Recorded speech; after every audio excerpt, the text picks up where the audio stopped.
Assalamualaikum warahmatullahi wabarakatuh. Salam sejahtera untuk kita semua. Salam kerukunan. Yang saya hormati, saya muliakan, dan saya banggakan Bapak Kiai Haji Abuya Muhtadi Dimyati, beserta seluruh alim ulama yang hadir tergabung pada momentum silaturahmi pada hari ini. Dan juga yang saya hormati Bapak Ketua MUI dan FKUB Provinsi Banten, dan juga yang saya hormati Bapak Ketua Muspida Provinsi Banten, beserta seluruh jajaran pengurus, dan juga seluruh tokoh agama, tokoh masyarakat, dan juga tokoh pemuda Provinsi Banten yang alhamdulillah bisa hadir pada momentum silaturahmi ini, dan juga Bapak Ibu hadirin yang saya hormati dan saya banggakan. Pertama tentu bersyukur kepada Tuhan Yang Maha Kuasa, pada hari ini kita bisa bersama-sama bersilaturahmi, bertatap muka, walaupun dengan kondisi pandemi COVID-19. Di mana kondisi ini memang kita juga harus dapat memanfaatkan secara maksimal teknologi informasi untuk kita dapat tadi melakukan aktivitas, baik aktivitas pekerjaan dan juga dalam rangka melayani masyarakat di Provinsi Banten. Juga saya ucapkan terima kasih atas inisiasi dari Bapak Pendeta Peter untuk menginisiasi acara forum pertemuan ini, di mana ini sangat baik sekali untuk bagaimana seluruh tokoh dan pemuka agama di Provinsi Banten ini bisa bersilaturahmi, bisa bersinergi untuk membangun bangsa dan negara, khususnya Provinsi Banten. Bapak Ibu yang saya hormati dan saya banggakan, para tokoh dan juga para senior yang saya cintai. Pertama tentu saya mewakili pemerintah Provinsi Banten, di mana pada hari ini kita memperingati Hari Pahlawan pada 10 November tahun 2020 ini, di mana kita juga mengingatkan bahwa proses perjuangan pahlawan Indonesia ataupun bangsa ini menuju kemerdekaan sangat luar biasa perjuangannya, dan juga kita bisa melihat dari seluruh pahlawan-pahlawan di Indonesia ini, kita bisa melihat dari latar belakang suku dan agamanya, di mana beragam pahlawan Indonesia ini, beragam sukunya, beragam latar belakang agamanya, dan juga latar belakang kondisi pada saat perjuangan dahulu. Oleh karena itu, momentum Hari Pahlawan ini juga mungkin kita dapat jadikan untuk momentum kebersamaan. Seperti tadi saya mendengarkan apa yang telah diutarakan oleh Bapak Pendeta Peter, bahwa kerukunan umat beragama di Provinsi Banten ini menjadi salah satu panutan bagi seluruh daerah di luar Provinsi Banten. Bagaimana seluruh tokoh agama, tokoh masyarakatnya bisa bahu-membahu menjalin kerjasama dengan baik. Ini juga tidak terlepas, Bapak Ibu semua, dari indikator kerukunan umat beragama di Indonesia yang dikeluarkan oleh Kementerian Agama. Memang Provinsi Banten ini pada 2019 yang lalu, kita mendapatkan indeks kerukunan umat beragama ini dari rentan nilai 0 sampai 100, kita di posisi 68,70 sekian. Jadi ini menandakan bahwa konteks kerukunan umat beragama di Provinsi Banten ini bisa dikatakan sangat baik dan kita perlu tingkatkan ke depan. Dan juga kita perlu jaga untuk bagaimana tadi dari indeks kerukunan beragama ini memang ada 3 indikator yang saya lihat. Yang pertama itu penilaian dalam kaitan tingkat toleransi. Yang kedua adalah tingkat kesetaraan, dan juga yang ketiga adalah kerjasama antar umat beragama itu sendiri.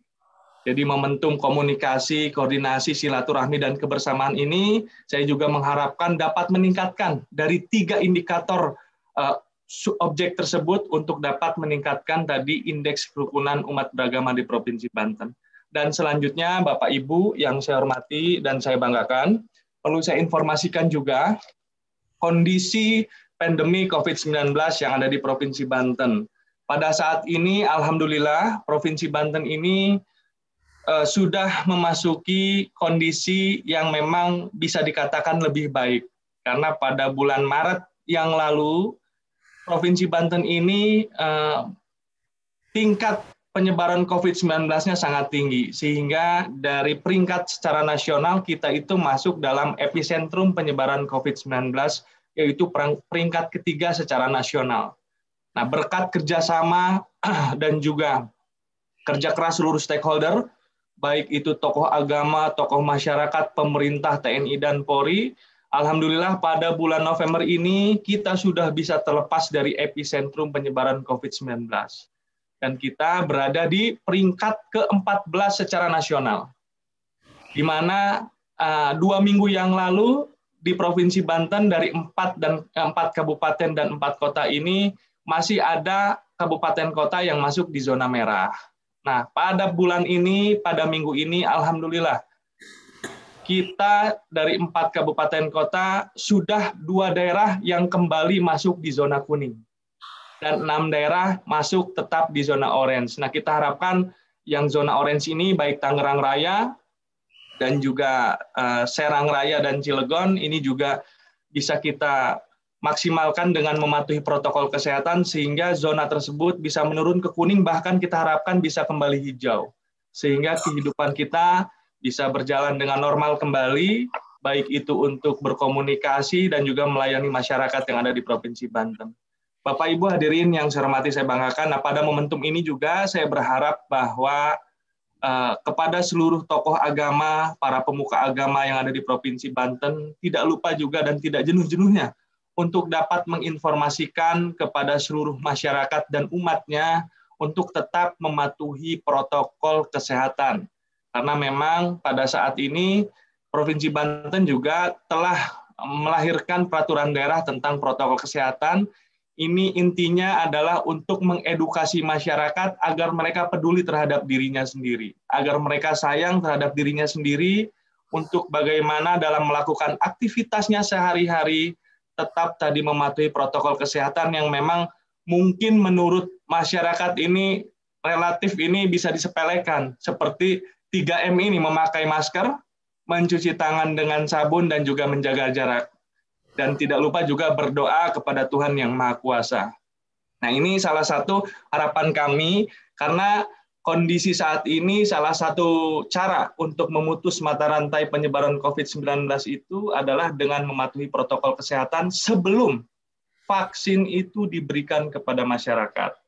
Dan perlu saya informasikan juga pada momentum yang berbahagia ini, kondisi kebijakan pemerintah pusat terhadap pemberian vaksin bagi masyarakat Banten.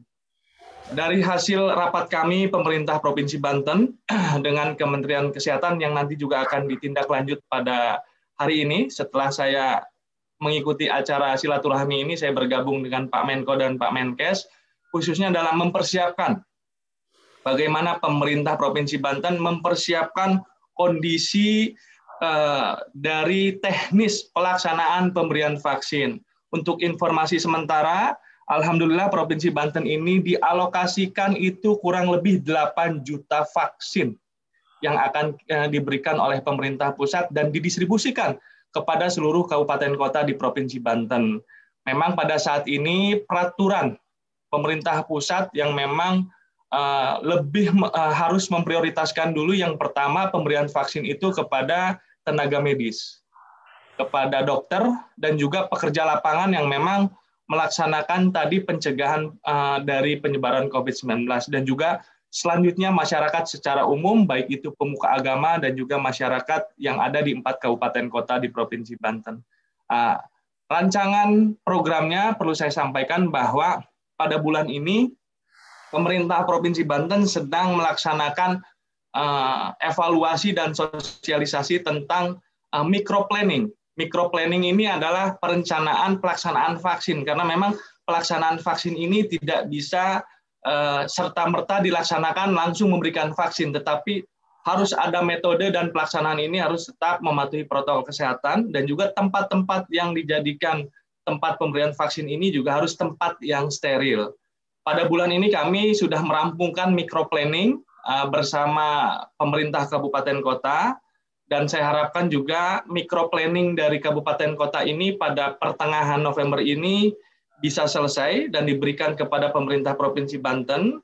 Nah, selanjutnya pada akhir Desember ini bahwa setelah micro planning perencanaan pelaksanaan vaksin ini dapat terlaksana dan terkumpul datanya secara validasi secara konkret, kami akan melaksanakan pemberian micro planning secara keseluruhan kepada Kementerian Kesehatan, dan insya Allah mudah-mudahan mohon doanya dari seluruh tokoh agama dan pemuka agama di Provinsi Banten ini bahwa pemberian vaksin tahap pertama itu direncanakan pada akhir Desember dan juga bulan Januari. Nah, ini mudah-mudahan kita bisa terlaksana dengan cepat dan juga bisa terlaksana dengan baik sesuai dengan target dan juga jadwal. Karena kondisinya memang salah satu kunci dalam kaitan memutus mata rantai COVID-19 ini juga salah satunya adalah utamanya pemberian vaksin tersebut. Jadi rencana pemberian tahap pertama vaksin terhadap masyarakat ini di rentan bulan Desember dan juga bulan Januari. Saya juga mohon doanya kepada Abuya, para kesepuhan, dan semua tokoh agama, supaya kami pemerintah daerah pun juga bisa secara maksimal memberikan pelayanan kepada seluruh masyarakat dan umat yang ada di Provinsi Banten. Dan ini semoga bermanfaat karena pada konteks jumlah penduduk untuk tahap pertama 8 juta ini memang tidak mencukupi karena kondisi penduduk Provinsi Banten ini kurang lebih ada 12 juta penduduk. Jadi untuk tahap pertama makanya kita dibagi dengan seluruh provinsi, alhamdulillah berkat komunikasi dan juga lobby, kita diberikan sementara kurang lebih 8 juta vaksin pertama. Mudah-mudahan di tahap kedua, kita bisa menuntaskan seluruh masyarakat ini dapat diberikan vaksin, tidak hanya saja tadi prioritas, baik itu tenaga kesehatan, dokter, atau petugas lapangan. Dan ini vaksin ini gratis bagi masyarakat. Setelah kami koordinasi, setelah kami berkonsultasi bahwa vaksin ini gratis untuk masyarakat, dan kami sekarang pemerintah daerah sedang melaksanakan persiapan pelaksanaan pemberian vaksin tersebut. Bapak Ibu hadirin yang saya hormati, saya banggakan. Jadi sekilas tadi rencana dan juga gambaran yang memang sudah kami lakukan pemerintah daerah untuk tadi bagaimana kita juga dapat bersama-sama dengan momentum Hari Pahlawan ini, tentu kegotong royongan menjadi salah satu kunci untuk kita dapat menghadapi kondisi pada saat ini yang kita hadapi, bukan hanya saja masyarakat Banten, tetapi masyarakat Indonesia, yaitu pandemi COVID-19. Kebersamaan ini kami butuhkan untuk bagaimana bersama-sama kita dapat memberikan kontribusi yang positif, baik itu bagi pembangunan Provinsi Banten, dan juga dalam kaitan tadi kontribusi memutus mata rantai penyebaran COVID-19. Yang pertama dengan sosialisasi himbauan, dan karena saya yakin apabila tokoh agama, para pemuka agama memberikan informasi, memberikan pemahaman, memberikan nasihat, ini insya Allah akan didengar oleh umatnya. Jadi salah satu kunci utama pada saat ini, sebelum kami bekerja keras untuk mempersiapkan pelaksanaan pemberian vaksin, saya juga berharap bahwa seluruh pemuka agama, dan juga tokoh agama yang ada di Provinsi Banten ini tetap tadi menghimbau masyarakat dan umatnya untuk tetap melaksanakan protokol dan taat protokol kesehatan tersebut dalam menjalankan aktivitas sehari-harinya. Ini merupakan salah satu tadi cara untuk kita dapat menahan penyebaran tersebut, dan alhamdulillah terbukti bahwa pada bulan ini kita sudah masuk ada 2 kabupaten kota di zona kuning. Yang tadinya zona merah, turun ke zona merah itu tingkat resikonya tinggi. Turun ke zona orange yang tingkat resikonya sedang, turun lagi ke zona kuning yang memang tingkat resikonya itu kecil. Nah, kita harapkan seluruh daerah di Provinsi Banten ini bisa turun kembali di zona hijau atau zona aman, di mana nanti kita dalam kaitan tadi pelaksanaan kebijakan pelayanan masyarakat, seperti misalnya sekolah, sudah kita bisa buka kembali, pelaksanaan pelayanan masyarakat juga bisa berjalan dengan seperti biasanya. Mudah-mudahan ini bisa kita segera hadapi bersama dengan kerjasama dan kegotong royongan dari seluruh umat beragama yang ada di Provinsi Banten. Mungkin demikian yang dapat saya sampaikan, sedikit informasi, mudah-mudahan ini menjadi salah satu kekuatan bagi kebersamaan kita dalam membangun Provinsi Banten. Dan tidak lupa, saya juga mohon doanya kepada para kasepuhan wabil khusus, Abuya Muhtadi Dimyati, para kiai, dan juga para pemuka agama di Provinsi Banten, agar kami pemerintah daerah Provinsi Banten dapat diberikan kekuatan dan kelancaran dalam melaksanakan tugas dalam melayani masyarakat menghadapi COVID-19 yang ada di Provinsi Banten. Demikian, terima kasih atas perhatiannya. Billahi taufiq wal hidayah. Wassalamualaikum warahmatullahi wabarakatuh. Salam sejahtera dan salam kerukunan.